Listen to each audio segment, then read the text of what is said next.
So next on the agenda is the home as world analogy. And this is a very good way to understand what we're advocating, as well as a very good way to communicate to others what we're advocating.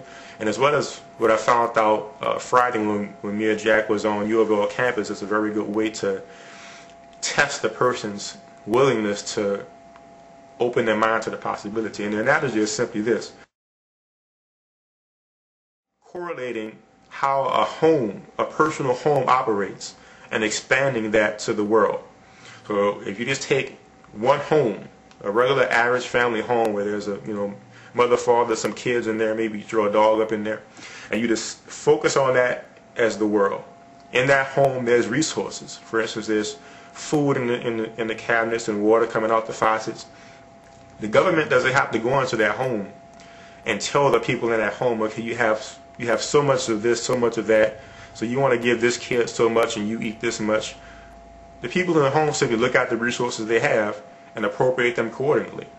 And in the same vein, if something breaks in that home, let's say the toilet breaks or the faucet breaks, the people in the home, the parents don't usually fight with each other and say, I'm not going to fix it, I'm not going to fix it either, and then they have to pay each other to fix it. If one of them knows how to fix it, being that it's needed to make the home function properly, if either of them knows how to fix it, they simply fix it to keep the home functioning.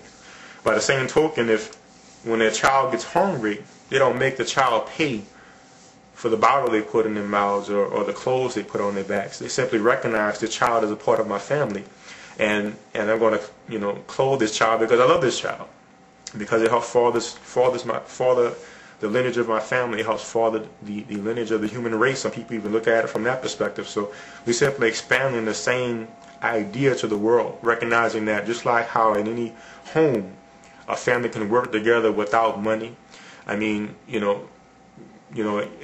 that analogy to the actual world. Of course, to get the resources in the home, you have to go out and buy it from the store in today's society and so forth. But looking at it on a planetary level, it's just like a home in that once you walk into the home and the resources, they're just on the shelves. You just go get them from the shelves. By the same token, corn and all the various things we eat grows from the ground. Sunlight falls onto the planet from outer space. All we have to do is simply use these resources and appropriate them in such a way where everyone can have some.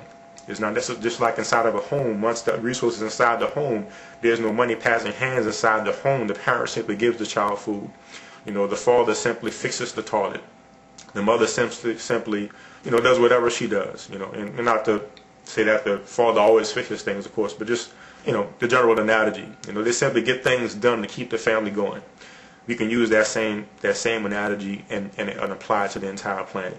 And that's pretty much as simple as a resource-based economy is. Y'all see how that works? Any questions about that? Any comments y'all want to make on that?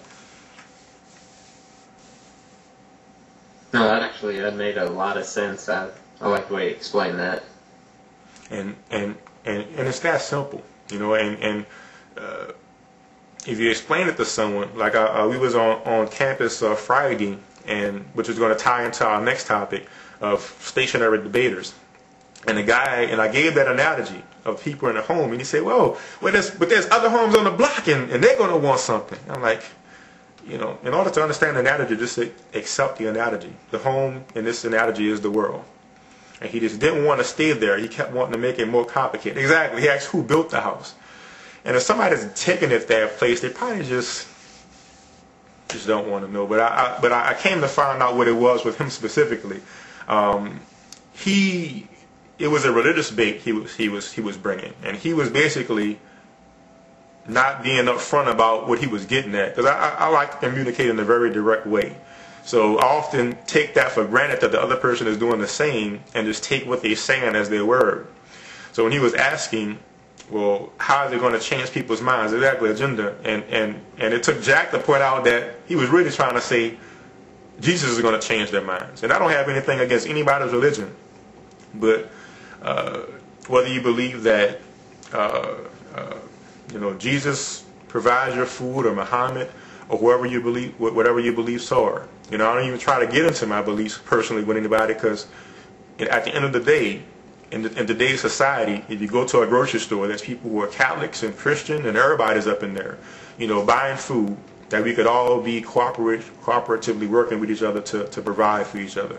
So I just try to look at it from that aspect. But from his perspective, he was denying the end that we all agree upon. Whatever anyone in religious belief says, the highest aspect of those religions see all of us as brothers and sisters, whether it's brothers and sisters in Christ or brothers and sisters in Allah, what have you, and working together. But we're advocating that. We're advocating working together. We're advocating the end of all the best of any religion you can name. But because we were not specifically advocating the specific means he wants to see advocated, he was avoiding the end. He was saying, well, no, what about this? Because he wanted to, and in the end, by the time we got to the end of the conversation, they were preaching Christianity to me, and I just listened. Because I don't, like I said, I respect everybody's religion, and I don't really try to go into my personal specific beliefs because I don't want to try to offset anyone, because I respect everybody's beliefs in that area. But in the end, it turned out that the end didn't matter to them. It didn't matter the logic and the reason of working together. It mattered to him, well, are you saying this is going to be the means? So in that instance, it might be time to move on.